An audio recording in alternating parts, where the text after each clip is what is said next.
And we are live and we are back, man. Coach, listen, we got to get better on our recaps. Me and Coach finally found a time that works for both of us. I'm busy on Sundays. Obviously, Coach is busy on Sundays after the games, man. But we back. We got a time set for Sunday, so we ain't missing no more recaps. But if you subscribe to our audio podcast streaming platforms, man, me and Timothy held it down. Have had listen four episodes a week, two previews, two recaps, man. You won't get any more FCS content anywhere. And on top of that, all the content on the website for myself. Timothy, our guy Gerald Huggins does great work for the NFL, scouting reports, all that good stuff, man. So we're going to be really, really pushing more FCS guys for the NFL draft. Coach, how we feeling, man? Another week down, prepping for the home opener this weekend for you Home guys, opener. man. How we feeling? Home opener, man. Just happy to be back home at the house. First 2 weeks was a rough two. Thursday night, threw the whole schedule off. Tried to work back. Then you go to SEC country the following Saturday, uh, 8.5, 9 hours away. So yeah, been a rough track here the last couple of weeks, man. But now we're home. We ready to see what happens now, man. You guys fall into that category that us voters in the top 25 really hate and us in the media really hate because there's a handful of teams, coach, that have yet to play an FCS opponent, Right. and we know nothing about any of those teams. Not a thing. And then we got teams like Mercer who have played Presbyterian and Bethune-Cookman, and they look like world beaters. But is that Presbyterian and Bethune-Cookman, or or we have to see them against a good team? So really, really hate teams like you guys where we have no data points and we're here in week 3. And now I got to go make predictions and I have no idea what this team's going to look like. So I I'll be interested to see how we pick. Real quick, Coach, you called me out last week. I got to share my screen for this one, and I just want everyone to know just just how I feel about this fantasy league, Coach. You know, I brought it up last week. Been dominant in it. Was dominant in it, Coach. Your boy put up the first ever triple digit score in a week. 3 digits this week, 115 points. And coach, the kicker, my defensive lineman I picked didn't play this weekend. Oh man, you left points on the table. Left points on the table and still running away with it. Coach, Wait, I'll flip over here. These are just the week 2 scores. So I put up 115. I've scored more than G, Kobe, Tamona, our guys at Golden Boot scored more than them the whole season in 1 week. It's a wrap. Running away with it. I was about to say, name off who these people are that's chasing you, man. So we got PV versus everybody in second, 141. We got Doc Holiday, third, 125. Our guys at Swag Talk, 123 in fourth place. G and Kobe after that. Timona, our guys at Golden Boot. I don't think they made their picks last week, so they'll probably drop out of the race completely there. But, Coach, it's running away. And I feel real good about my picks this week, too. So, dominant performance. And what's the saying, Coach? Is it belt to ass in this Yep, league? It's a wrap. that and then I'm gonna pump it again for you. All aboard the hype train. Yeah, all aboard the hype train. They said we're not pulling the e-brake, man. We're running away with this week, too. Like Timothy said, no mercy, no mercy, man. I'm competitive, even if other people aren't invested. I'm competitive in everything. Don't So let up, baby. we're taking the title. But Coach, we got a lot of games to preview, man. We always, as always on these shows, we pick 3 games of the week. We got our FCS, 2 FCS games of the week, and our HBCU game of the week. We're going to preview in depth. Then we got our Super Dog picks of the week. And then we end the show college game day style, rapid fire pick 'em at the end of the show, man. So let's get into it, Coach. Our first game of the week, the main game of the week, Southern Illinois. Incarnate Word, number 12 Incarnate Word goes on the road to Southern Illinois, number 9 in the country. Coach, Incarnate Word coming off of I would say a fairly competitive loss to South Dakota State on the road, back-to-back top 10 matchups with the Cardinals right now, which is it's a brutal, brutal layout to start the season. Southern Illinois coming off a win over Austin P. Coach, just your first thoughts on this one, man. This is an interesting matchup. If you remember, these teams last faced in 2022 when Lindsey Scott put up 60 on Southern Illinois to jumpstart that run that Incarnate Word made 2 years ago. Lindsey Scott, that's a name for you. There you go. Um, Throwback. they this one it's going to be a defensive battle, I think. Don't expect a whole lot of scoring, so to speak, when you're talking about the matchup that we have. It's going to be interesting to see which route Southern Illinois takes offensively. What do they do? What do they want to do? They're going to rely on the pass, want to run the ball. As I'm flipping through the my stat chart here and trying to get to D-Dub, uh, he's put it up 48 times in 2 games. So we're going to see what they want to do there with him. And, the other key factor is, will he lead them in rushing again? Uh, and do they really want that to be their staple? And I say that because we know how the quarterback play is right now. We're only in week 2. How much do they want to protect him going forward? Uh, my little thing's not holding up. How long do they want to protect him going forward, keeping him out of harm's way as they get deeper in the season, and kind of go from there? And then we're still waiting on IWC to decide what they're going to do. And what I mean by that is, are they just going to light it up like you just said, Lindsey Scott style, or are they going to try to grind you out, averaging 35 points a game? Will the run become something that's non-existent for them, and that's gotten them in trouble in the past? Or are they going to come out and try to be as balanced as they can offensively? It's going to be interesting to see, but they got a quarterback who's really hot right now, man. He's almost at 800 yards in 2 games. Well, 700 yards in 2 games. 5 TDs. He's cut down on the picks. So it's going to be interesting to see. I'll say this. I don't know if Southern Illinois can get away with how average they've been passing the football the first 2 weeks. I think this game they're going to have to show more balance. Coach DJ Williams can't be the only offense. They're gonna have to find a running back eventually, and this is the week that I think they have to find it, just because of how talented Incarnate Word is in the secondary and the back end of their defense. The matchup to me to watch in this one, Coach, and we won't spend too much time. I mean, we just had an episode drop this morning where we really broke this one down. I think it's Southern Illinois secondary, which is allowing over 300 yards per game in the first 2 weeks against the Incarnate Word passing attack. Was Zach Calzada, who last week, Coach, against a really good South Dakota State defensive secondary, he threw for over 300 yards last week and completed 31 of 39 attempts, 3 touchdowns, no picks. If he plays like that and Southern Illinois can't defend down the field and they allow Incarnate Word to stretch the defense vertically, it's going to be a problem. And I think this one could possibly get ugly. And also, too, Southern Illinois, their defense, they run like this. They run that 3-3-5 look where they're very aggressive, kind of similar to how Montana does it. If they're not able to generate negative plays, they struggle.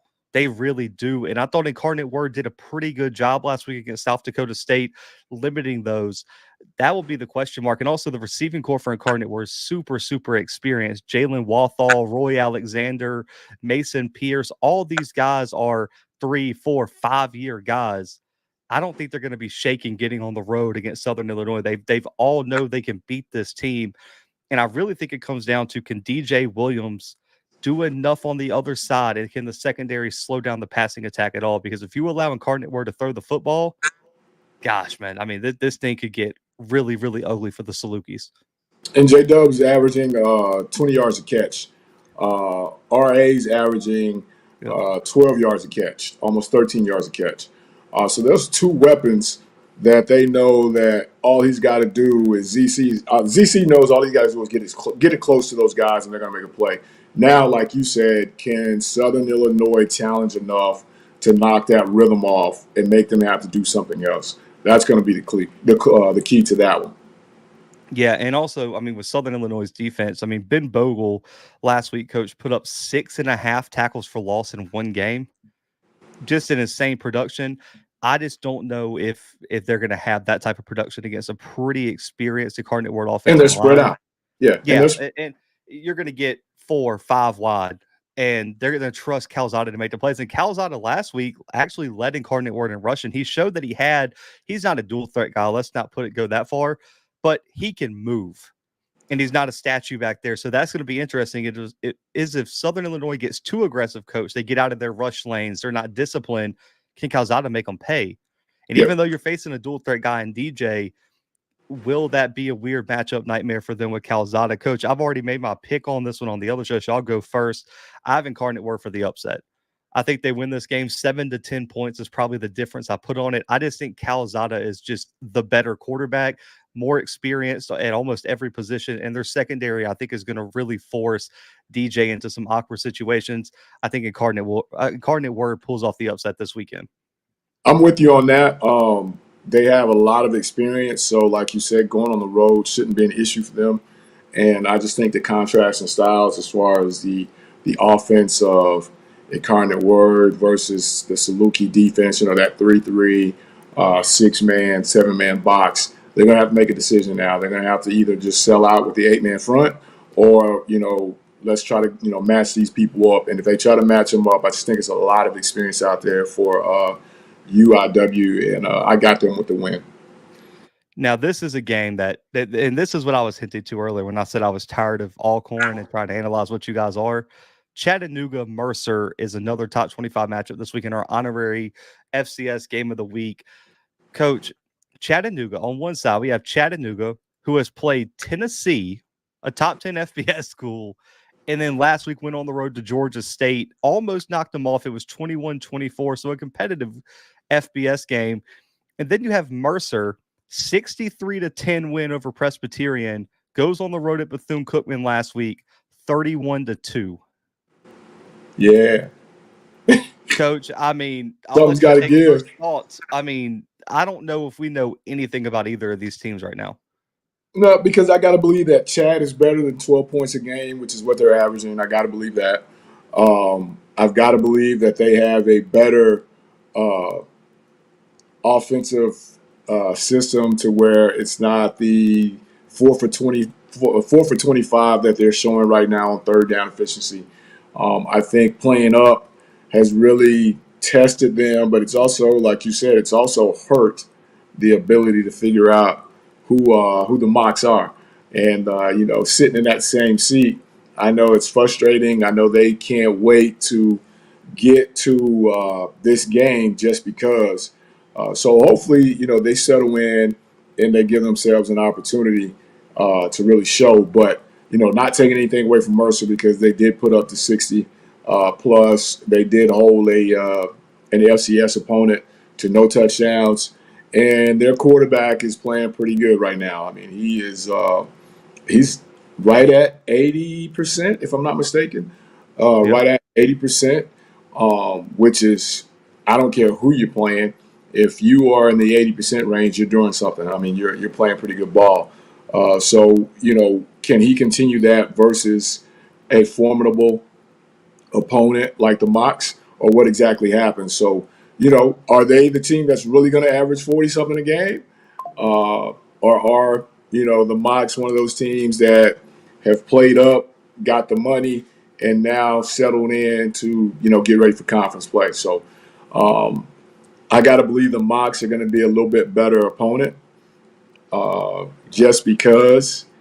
So I'm going to let you pick this one first. I'm still comparing numbers as I'm looking on my chart right now. You have no idea what to do. Now, let me ask you, did you recruit DJ? Yes, briefly. Okay, because someone in the chat said that he was supposed to be at Alcorn. Of course, a JSU fan said that. I'm surprised this kid didn't wind up at a SWAC school. What, he was the Mississippi Player of the Year as a senior, went to Jones College. Coach, he's looked really good. He wanted to play basketball. He wanted to do both. We were with that, and then that junior college recruiting jumped in. Come here, man, you do this, and you can go play basketball at Georgia and play football. Those kids always. I didn't know he was committed to Alcorn. Yeah, came down to the had the photo shoot and everything. So yeah, he was brave for a little while, and like I said, the junior college recruiting got involved, and he wanted to be a dual sport guy. And so that's kind of where he's at right now. Hey man, shout out to him. He's put Win. his career together. I mean, he's put it Yeah. together, like you said. 568 passing yards, 6 touchdowns, 2 picks, a rushing touchdown. Has been electric for Mercer this season. Coach, I want to know if Mercer's defense is as good as they've been. Coach, I don't know if you saw this. In their first 2 games, Mercer on 57 rush attempts have only allowed 11 yards per game, 22 yards allowed, and they've allowed 0.4 yards per carry. Yeah, that's balling, man. But we all know, not taken away from anybody, we all know what the woes were for Cookman. Yeah, and Coming we into know what the season. Presbyterian is. Yeah, not taken away from what they did. They still had to go do it. But I think this is going to be a little different test for them. So this one here will be this will definitely be interesting to see. But with that being said, I just can't disrespect Mercer like that and just think that they're going to get boat raced. No, But it's going to be a close game. this will be a close game, and I like DJ. I like his legs to get them out of this one here, and somewhere in a 4-point type contest, 24-20 type deal. I like it. I'll say this. I think the here's the 2 matchups I'm looking for, because Coach, I was at this game 2 years ago. If you remember when Ty and Devron and those guys were playing there, they had Fred Payton at quarterback. They were rolling ranked. Yeah. They went up to Chattanooga in a game like this with all that momentum, and they just didn't have the physicality on the lines of scrimmage to handle Chattanooga. Yeah. The question becomes, have they reloaded on the offensive line, which they have it's a whole new team with a bunch of new faces, but also too, does Chattanooga have the offensive line and rushing attack that they did 2 years ago to take advantage of an undersized Mercer front seven? And also too, Mercer might have the most athletic linebacking core in the country right now with Ken Stanley, Marquez Thomas, Isaac Dowling. Those guys have been playing out of their mind. I would say I'm just very curious, and also too how Mercer's secondary is going to handle that passing attack, because you could say what you want, Javin Watley and Sam Phillips at wide receiver for Chat are playmakers. I think Sam Phillips put up 185 last week against Georgia State, which is insane to think about. I'm with you, Coach. I think Chattanooga is still very good. I still think they can go on to win the SoCon. I get nervous about teams coming off of 2 FBS games where you beat up and you gave it your all last week against Georgia State. You have a Mercer team who really hasn't had to flex its muscle much and comes in with all this momentum, and they kind of know their identity and everything. So I think if this game was maybe in October, probably going with Chattanooga here, I think Mercer pulls off the upset. I got Mercer by 3. I think it's going to be a super, super close competitive game, but I think Mercer's defense and DJ is going to make one play too many for Chattanooga and get the win. And I think this coaching staff that Mercer brought in, man, they can coach. That they can, and they were from a winning culture at Lenore Ryan as well. Dwayne McGee at running back was. Anytime you bring a guy from the transfer portal, coach at running back who's rushed for almost 7,000 career yards, he's doing so. Yeah, he's doing so. That's a lot of yards. He's doing to so. Run for. Now, HBCU game of the week, and I wanted to make sure we got to this one because me and Timothy previewed in depth the last 2 games on the audio version. So if you're watching this, go check out anywhere you listen to podcast streaming platforms. Man, me and Timothy probably spend almost 40 minutes on those 2 games. This one was in our pick 'em on the audio version, Coach, but I always bring it to the YouTube show because we have a different listening base for the 2 shows. Jackson State Southern this weekend, non-conference matchup. Which you love. Leave it alone. Yeah, love them. Let's sign me up for more of them. God, man, this game is so interesting. We have quarterback conversations on both sides. Yep. Potential 2 quarterback system on one side with Cameron McCoy and Jacobian Morgan. Now, Jackson released their depth chart today, and they have Jacobian listed as a starter. And I think that could be due to the injury concern with McCoy, who I think he tweaked his knee last week, if I'm not mistaken, was the official diagnosis. So we'll see how much he plays. But I think Jacobian, that if he's healthy, they'll both get snaps. And then Zay T-Set comes in for Southern coach. On the other side, Noah Bodden sat last week after really, really struggling against an overmatched was it Savannah State? Right, yeah. But T-Set last week coached 330 and 3 touchdowns coming in the middle of the game. And I know it was Savannah State, but man, just to come in and put up those types of numbers was pretty impressive. Coach, your first thoughts on this game? I mean, listen, I already know what the comments are going to be like on this one, man. I've seen it all week across all the various shows, man. The hatred runs deep in this one. But Coach, how you feeling about Southern Jackson this weekend in the vet? Well, I think this game falls under the same category as the chat game, like you were just talking about. Just for, Southern's played an FCS, they've played a D2.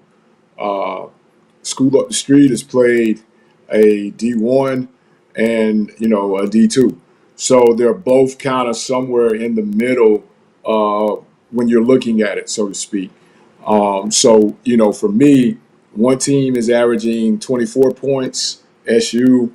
The other team is averaging right around 34, 35 points, if I'm not mistaken, in the School Up the Street. So, who's going to be more motivated in this situation? You play to win the game. It's at home. It's going to be a big crowd, as always, for this matchup. And, will that environment be too much for the QB for SU? And I think, if you're not ready for that environment can have you shook. And I expect it to be rocking from start to finish. So we're going to see what SU has at quarterback, man. And I think that's the big thing. I think their quarterback room question is a little bit bigger than what Jack's quarterback room question is. So they both have an excellent running back room.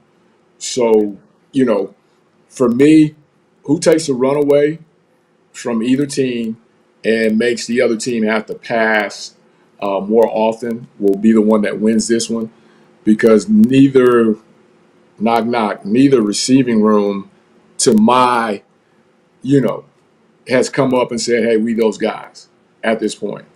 So if Jax can make the young guy have to throw it, I think the school from up the street gets this one by 2 scores. It pains me to say that, but I think that, they're defensively, I think they're just more solid than SU. Coach, I'm gonna real quick before we get there. I know this is gonna piss off both fan bases when I say this. Both of these teams, for how talented they are at running back, have absolutely sucked at running the football. Yeah, the names in the room are really good.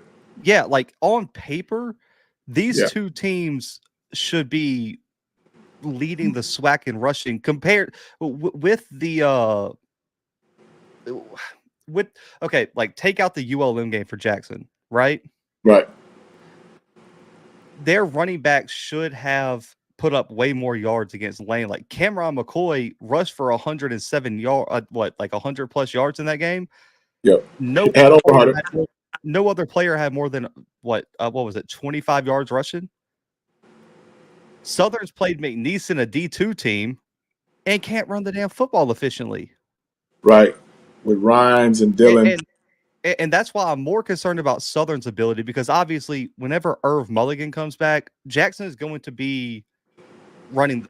They're going to be fine, right? I think we both agree with that. And also, too, they're missing their backup and J.D. Martin as well. So we're talking about a third-string running back. So that's why I'm not stressing about Jackson as much. But I am kind of stressing about Southern, right? Because Southern should be dominating the line of scrimmage against McNeese and Savannah State.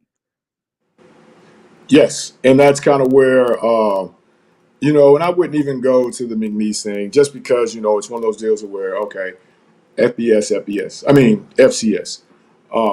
But you would expect them to have handled Savannah a lot sooner and with a lot more force, as, like you said, I thought Rhymes and, R and D, I thought those guys were both. I thought they both should have had 100-yard games. And that's not taking anything away from Savannah State, but if you are SU and you're who you're supposed to be, with that running back room you have, I thought that's how that should have went. But here we are. And listen, I knew this was going to come up.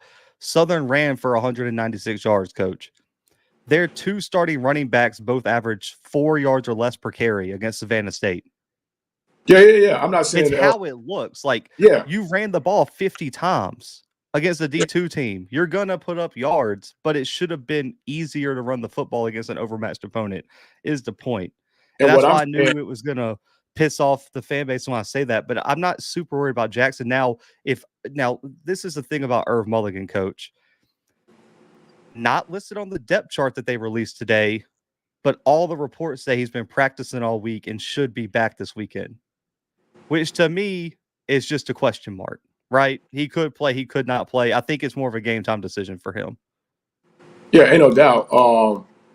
Don't hang your hat on that injury report being anywhere new. I mean, anywhere near Let me ask you correct. real quick. I just want to take a quick side tangent.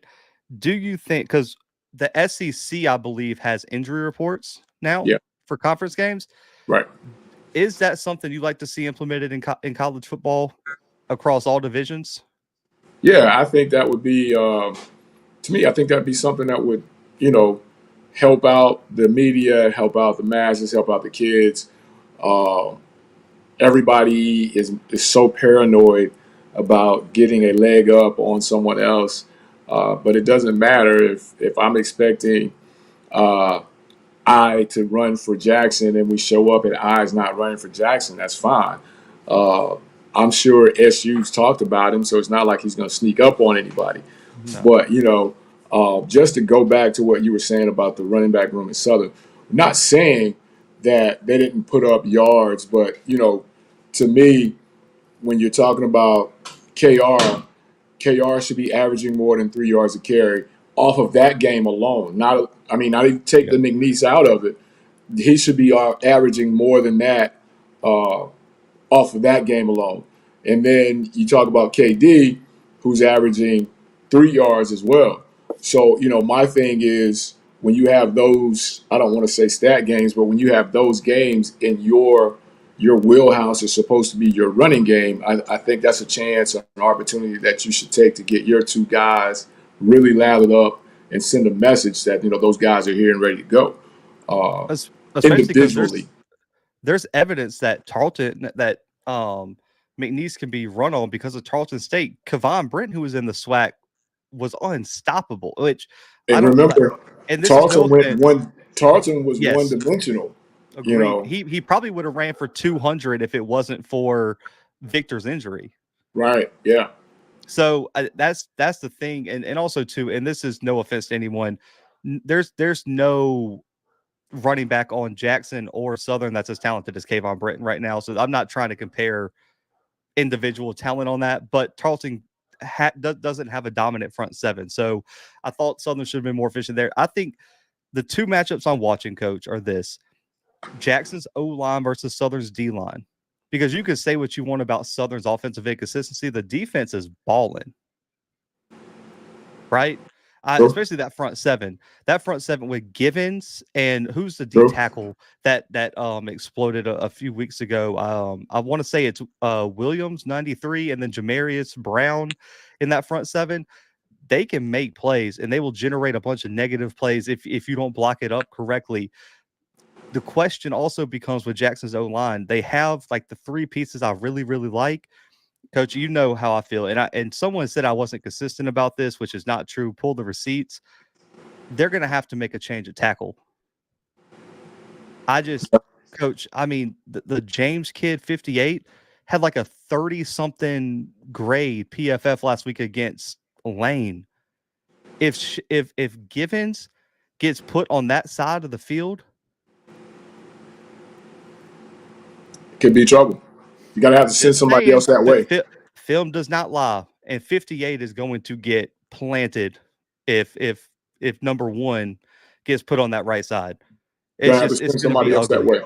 Yep. Gonna have to Yeah. send somebody else that way. Definitely. So that's what I'm interested to see was that personal matchup, and then also too, I just think the quarterback matchup, man, and I understand why Southern fans like T-Set, coach. He was a highly touted recruit. The kid's got all the potential in the world.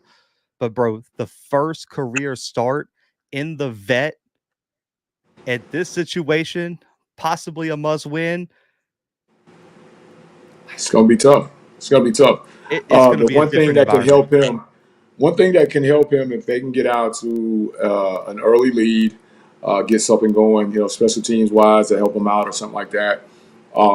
Because I really believe that the team that cancels out the run the first and makes the other team have to throw the ball is going to be the team that comes out of this one. And I just think that the school up the street is probably a little bit more Yes. deeper, so to speak, in that situation, being able to stop them, adding defensive fronts and things like that. So that's kind of why I went with the school up the street. Yeah. Experienced defense versus a young quarterback. I got to give them the nod in one of those type of situations, by 14, 28-14 type thing. Yeah. Plus, you're at home. I think the crowd is good for at least seven Yeah. points. And I think the young kid gives them another 7 in some type of way, whether I, it's a bad decision yeah. or, just field position type thing. Here's, I think this game is going to be closer for like 2-3 quarters than people expect, especially if Jackson does rotate quarterbacks. But I still think Jacobian is good enough, coach. Even if they have to ride with him full time, he's good enough to get them this win. And they have the talent advantage, in my opinion, on paper. And the difference is going to be, and you took one of my points, and I'll give it to you. I think Toussaint is going to make one mistake that swings the game. And it's not because he's not a good player. It's because he's a freshman making a start on the road in one of the biggest rivalry games in the country at the Right. FCS level. That's why. And then also, too, here's the other thing, coach, and we haven't talked about this, and I know you're going to jump right on this bandwagon with me when I say this. Special teams wins games. Jackson has a massive special teams advantage. All-American punter. They haven't made the same mistake special teams wise that they did. Listen, I think that's going to be the difference. And even though Southern didn't make the mistakes that they made week 1 against McNeese last week, they still, I still think that's going to be a big advantage JSU's way this weekend. Yeah, that's going to be, that's what I just said, that's going to be key. Um, Can they flip the field? Can they eliminate the punt mistakes? Things like that.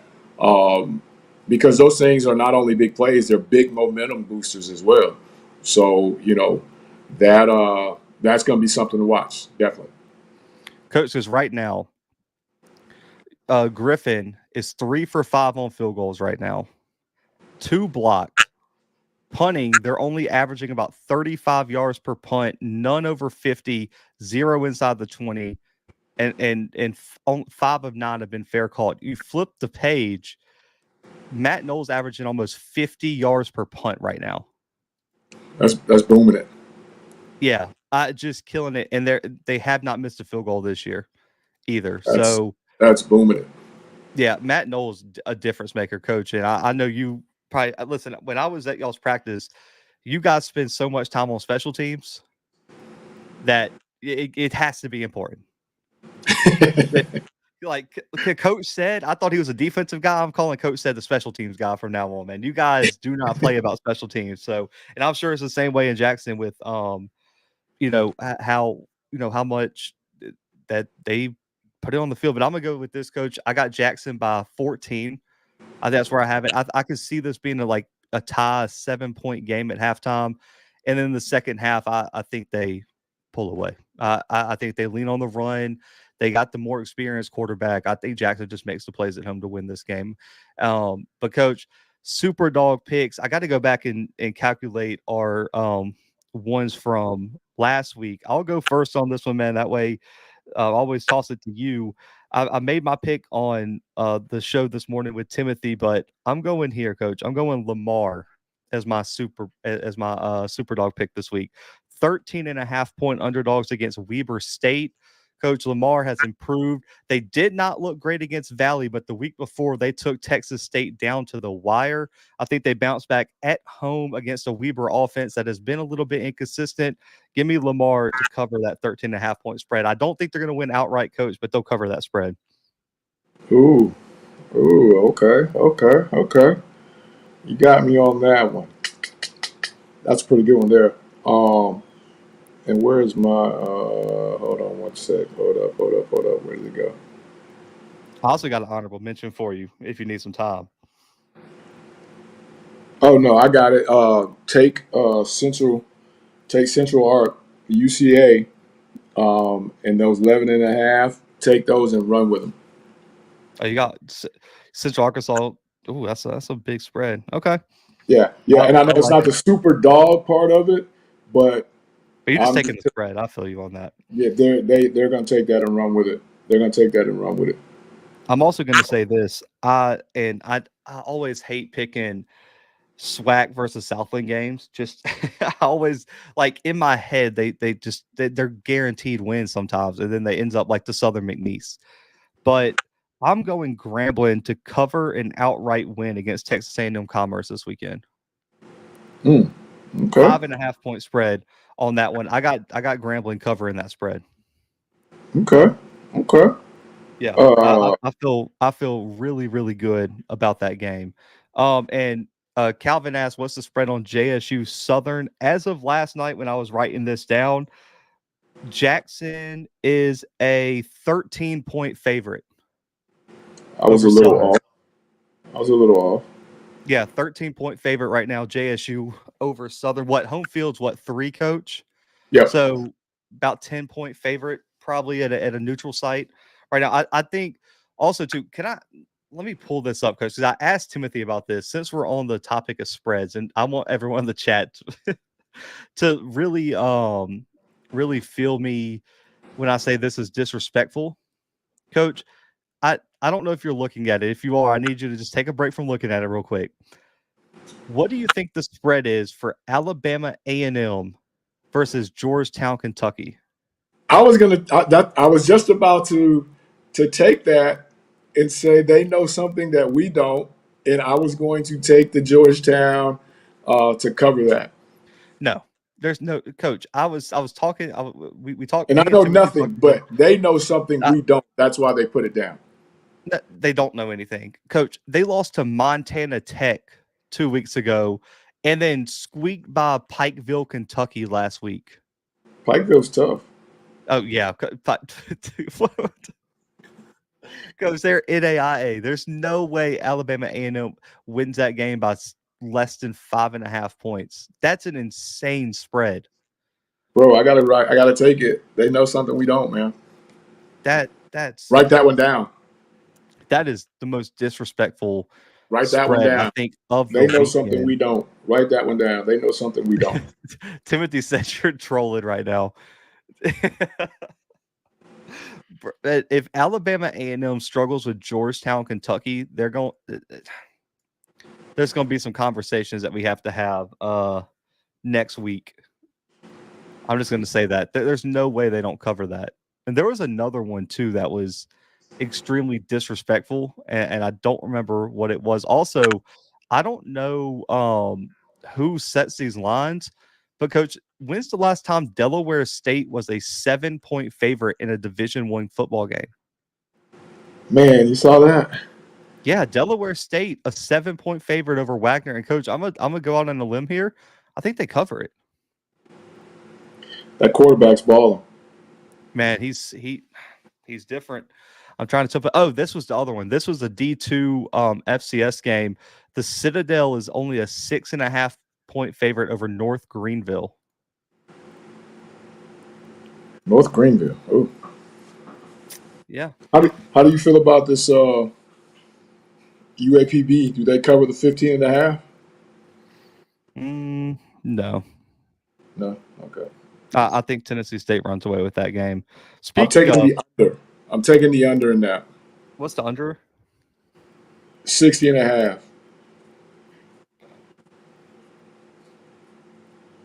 Yeah, that's fine. I'll go with that. I'll go with that. Let's get to our pick'ems, Coach. The first game, North Dakota State going on the road to East Tennessee State, year one of the Trey Lamb era. Coach, can the Bucks shock the world this weekend? No. Not gonna happen. No shot. Nah, not happening. Not That's happening. fair. I think North Dakota State covers that, probably covers that spread too. Let me ask you, 26-point spread on that game for the Bison. Do they cover that? Yeah. I think so too.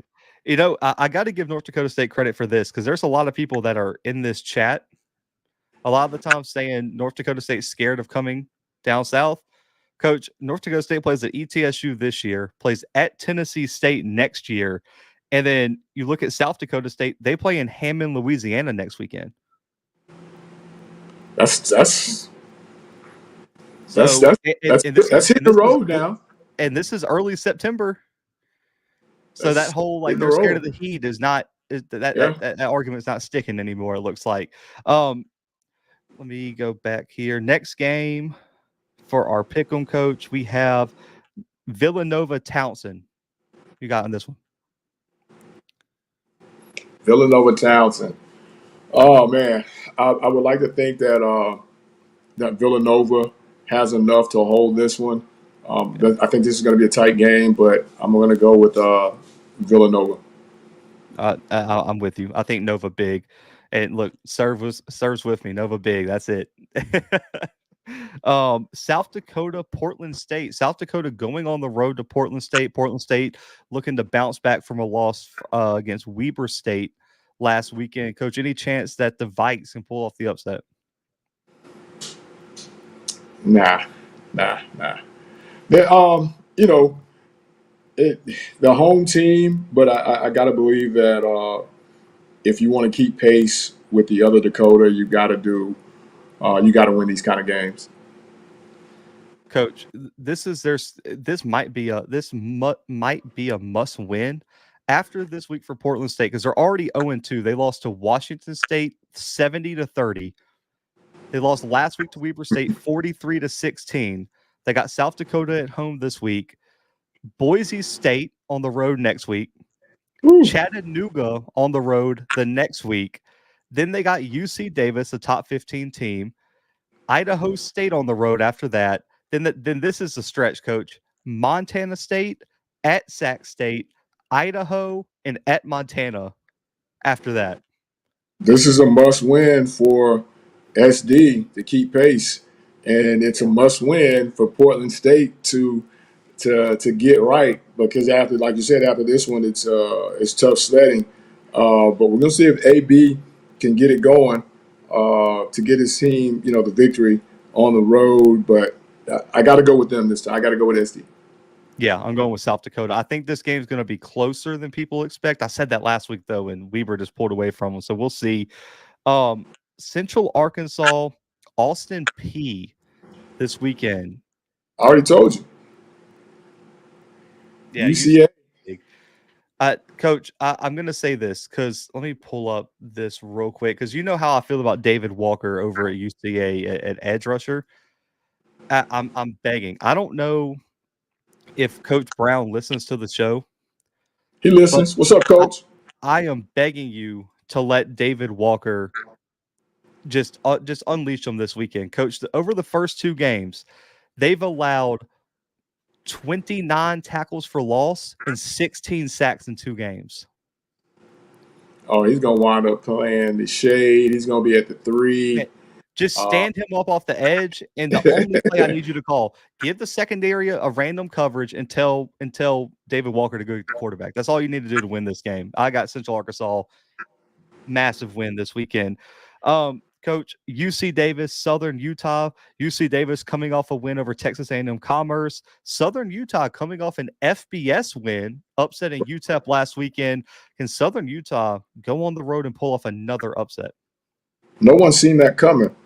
Coach Fitzgerald did. You missed that interview. That was the one you were busy for. He came on here and said they were going to win that game. I love it. Called his shot. I love it. I got to go with him again then. He's doing that. I got to go with him again. they've got their work cut out, man. MH is throwing the ball really well. Now he has turned it over a little bit, but they've got their work cut out to slow him down. Yeah. But at home, how I like the home team early in the season, and I think this is one that they hold on and find a way to win. So I'm gonna say they keep it rolling. I think the key for Southern Utah is just force Miles Hastings into his turnover slump that he's kind of hit. I do think UC Davis wins. I wouldn't be surprised if Southern Utah covers. It's only a 4-point spread, so that's kind of pushing it. But I think this game is going to be really, really close. I will say, I think it probably goes over that 52.5, though. I think there's going to be some points in this one, especially with how efficient both offenses have played. This one be an easy one, Coach. I picked this for my super dog. Weber State Lamar. Who do you have in this one? Weber. They're playing pretty good ball right now, even though it's early. They're playing pretty good ball right now, and I think they're a team that can go on the road and pull that out because they can actually grind it out either way. They can pass their way to a win. I think they can run their way to a win. So I like them on the road. Yeah. Abilene Christian, Northern Colorado. I think this is an easy one. Abilene Christian. Easy. Yeah. Big win for the Wildcats there. Campbell, Rhode Island. Campbell coming off of a top 25 upset over Western Carolina. Rhode Island's expected to be a dark horse in the CAA. Coach, can the Campbells keep getting it done under Braxton Harris? We had him on, right? And Yes. talked about it as well. So, I know he'll have his guys juice. I wonder what that away trip looked like for them. How they're going to travel. To me, in my mind, that's a pretty good little hike. Maybe not, but in my mind it is. So I don't know if they're flying or they're driving, but the home team I think has the upper hand in this one. So I'm going to go with URI. Oh, okay. I'm going Campbell big. I like Campbell in this one. That offense is clicking, man. That kid. That's two we That differ kid, on. yeah, that kid at quarterback is different. UT Martin coming off an overtime loss against SEMO last week, Coach. North Alabama looking to bounce back from another loss last week to Illinois State. Coach, UT Martin, a 16.5-point favorite. Can the Lions pull off the upset over the Skyhawks? Nah, I got to go UT Martin to cover. Ooh, I like North Alabama to stay under that. I think it's about a 14-point game. North Alabama Okay. is just that team, Coach, that I don't know if they're ready to win now, but they're going to play everyone close. It's going to be tough to blow them out. I think they keep it close in that one, but I do like UT Martin. Now, two big HBCU games, Coach. We kind of talked about one here, Tennessee State, UAPB, Southern Heritage Classic. I already said it. I think Tennessee State wins this one big. I think they cover. How do you feel? I like Tennessee State and the under. Yeah, I just don't know. Yeah, because I think Tennessee State's defense is going to be a problem for UAPB. Yep. I And really Tennessee do. State's not going to put up 60 by themselves. No, I don't think so either. Now, Alabama State, Samford. Here this week is Samford is 0-2 coming into this one. Alabama State 1-1, had a win over Miles last weekend. Coach, can the Hornets find a way to get on the board for FCS out of conference wins for the SWAC? This is a week 3. You hate to say must win, but I think this is a must win on both sides of the ball. Yes. Sanford's got to get this one, and I think Bama State's got to get this one as well. Can Sanford make Bama State one-dimensional, put the ball in the young kid's hand? Is the other kid back? No, he's not. Freshman again this week, if I'm not mistaken. Okay. Sanford plays pretty good ball up front. Now, if they can put pressure on that guy, the freshman JH, I think that'll give them an opportunity. Again, they're the home team, but I know Bama State will travel in there well, right down the street, so to speak. This is a close ball game, and I got to give it to the home team by 6. Yeah, I like Quincy at quarterback for Samford. I think Samford wins this one pretty handily. I think Alabama State's defense will be the key to kind of keeping this one close. Right. But I just don't know if they're going to have enough offensively to present any problems for Sanford. That's the one concern I have. Real quick, I just went on our list. I'm trying to find the game. Let me ask you. So Valley played Lamar really close last week.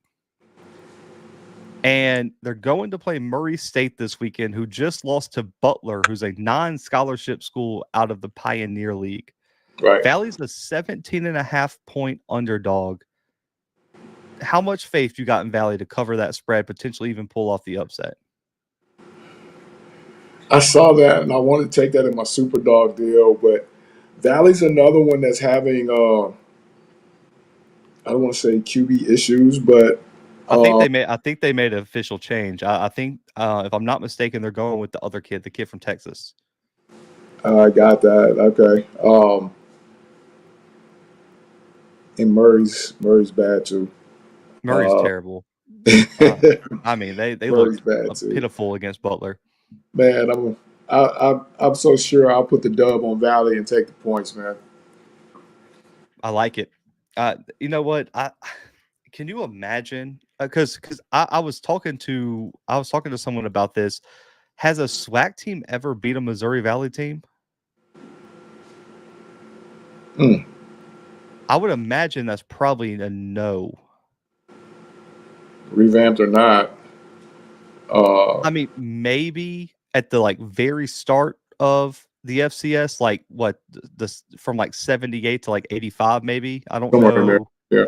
I'm sure in I don't there. even know what the conferences looked like at that point, but I don't think it's ever happened. Can you imagine if Valley gets the first Missouri Valley win for the SWAC? Oh man, I'm gonna have a victory cigar for him. That would Mr. be Campbell in here tonight. I know he probably knows. Yeah, right. I need Mr. Campbell or a SWAC historian. Our guy agent said no, that's never happened. So we'll see. And Chris said if they start Sisk, which I believe they are, they pull off the upset. I'm with him. We'll see. Hey, I'm with them. I'm riding with the Delta Devils this weekend. Coach, the other big news real quick, and we'll get out of here. Last night, a massive report comes out that the Pac-12 is looking to add a handful of Mountain West teams to kind of round out the Pac-12. Boise State, San Diego State, Fresno State, Colorado State are the four that have been reported now. There's also been conversations about reaching out to, UTEP, UNLV, like some of these Texas schools potentially moving south, expanding the Pac-12 that way, even reaching back out to Cal and Stanford as well to kind of round out, because I think they have to have 8 schools to qualify as a Power 5 conference. So this has kind of started a chain reaction, Coach. There's been a lot of talk about if this goes through. It looks like it's already happened for those 4. Does the Mountain West pull from the Big Sky? Do they go get the Montana States, or even get the Big 4 in the FCS and the 2 Dakota states, Montana State, and round out the Mountain West? I don't think those schools go though. We had this talk this summer. Money wise, how many of these schools are ready to go right now? Oh, all 4 of those are ready. How many are ready to go in the recruiting? How many are ready to go from top dog to Sam Houston woes? Because it's going to take you time. So how many are really willing to go that route? I guess would be the real question. And seeing what the win is for doing it, seeing what the loss is for doing it, and I think that weighs a lot. But I just, man. It's a conversation to be had. Ain't no doubt about it. I will say this, because I know everyone just immediately pointed to North Dakota State and was like, this is your chance. They still have not heard from the Mountain West. This is still purely speculation that North Dakota State's even going to get an invite. I do think the 2 more likely options would be the Montana schools. Just it's a geographical fit. The other ones to look out for, though, Coach, Sacramento and UC Davis, because of television markets. We keep seeing this where fans look at the on-the-field product as the number one factor. It's market size. They would rather have the UC Davis Sac States than they would the Montana TV markets or Fargo or Brookings TV market, which I guess Brookings kind of comes with Sioux Falls, but it's still not a major television market, in my opinion. The other thing, too, is there's been conversations, Coach, that Tarleton State could potentially be a target for this expansion. And I think we talked about that. Yes. You know, it would make sense because of where they are. Now, when we start talking market, I don't know how much sense that makes. But again, you know, in Austin, there's only one program there. You know, Yeah. so again, not saying Tarleton is Texas, but you know, out there, I guess you know, football is king, so to speak. So it makes sense. I just, you know, again, that would be a fast track for Tarleton. Ain't no doubt about it. They just became playoff eligible this year. I said that'd be a fast track for them.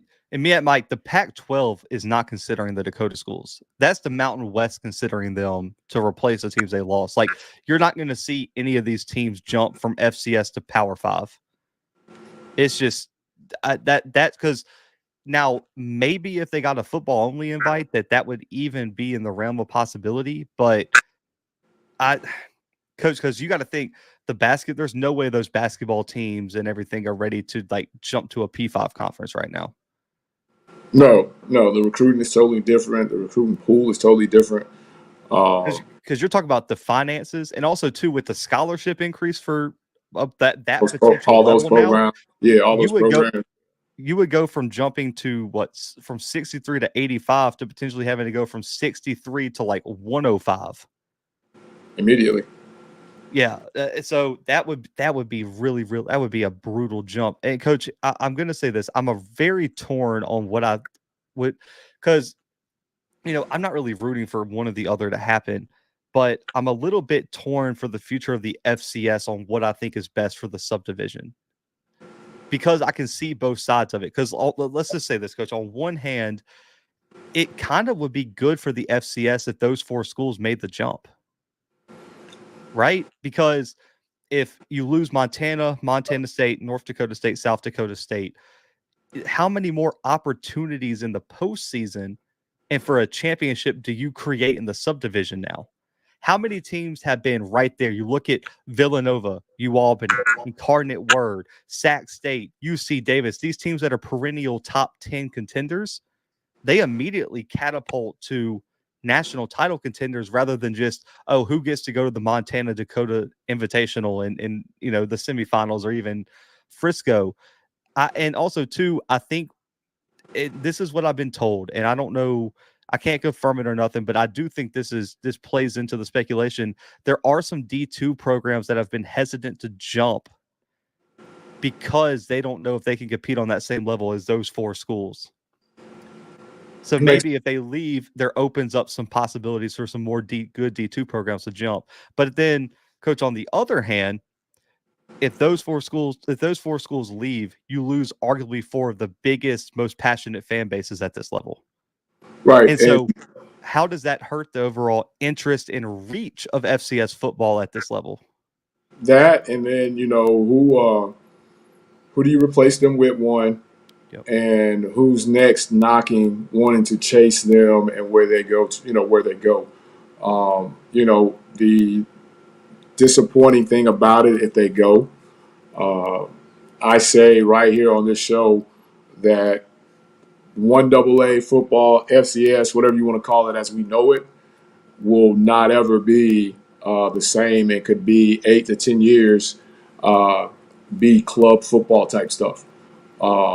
Just because, you know, the big machine is only getting bigger.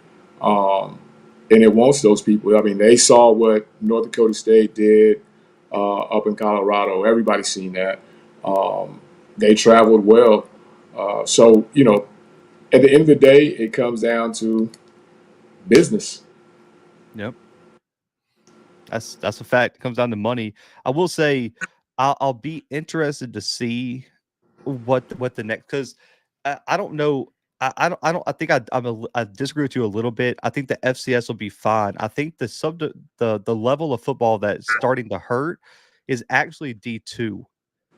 Because I think D2 is that middle level that no one really talks about between no scholarships and then like playing Division I football.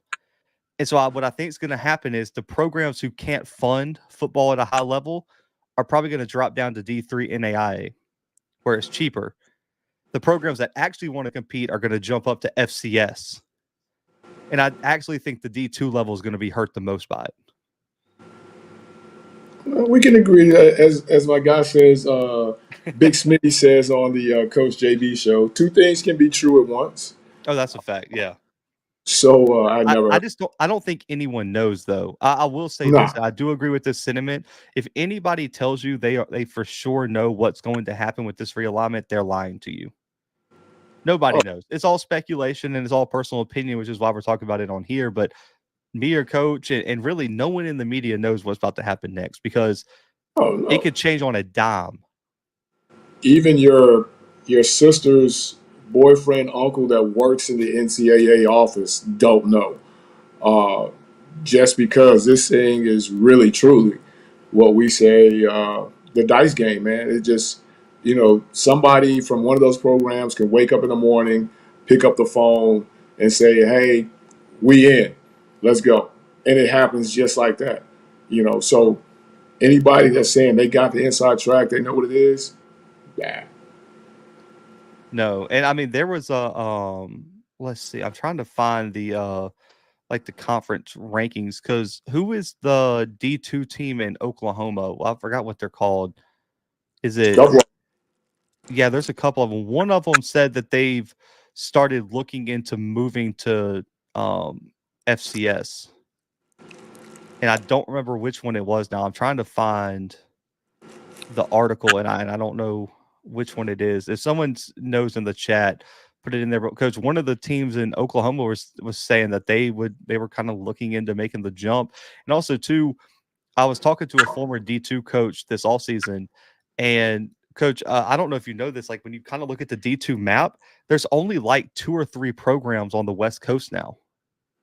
Oh, really? I never thought about they've all like either moved up or went away or anything. So there's really past Texas, there's only a handful of programs.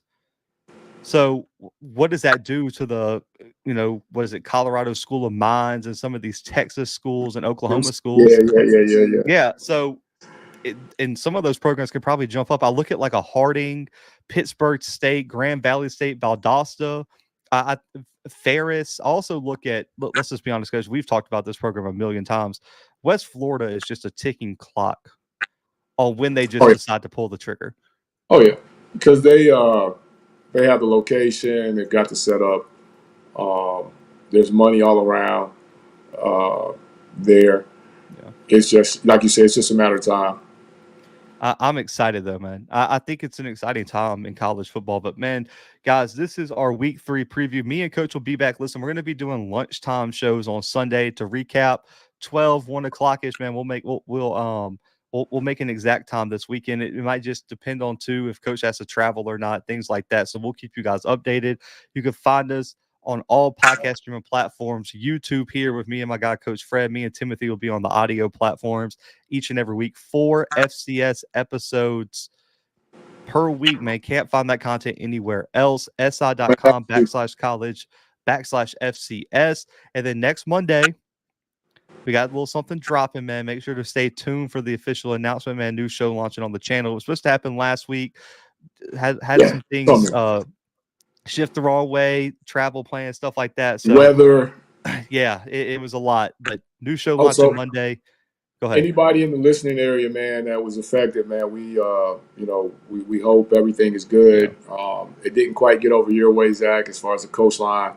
But, right in that New Orleans, Slidell, that little area on up our way, thoughts and prayers to the people that went through that. Hopefully everybody's getting their power back up and ready to go so they can tune in to the Bluebloods Coaches Show. But again, man, thoughts and prayers for those in our listening area that follow us, man. Hope everything's good. Yep. Hey, man. Prayers out to everyone for that. Luckily, we just got a little bit of rain, man, but hopefully everyone was safe. But guys, hit the like button, subscribe for myself, my guy, Coach Fred, the Bluebloods, FCS Football Central on SI, and everyone in that HBCU fantasy league. Y'all better get y'all stuff together before I run away with this thing. All aboard! Hey, belt to ass all season. But until next time, man, we out.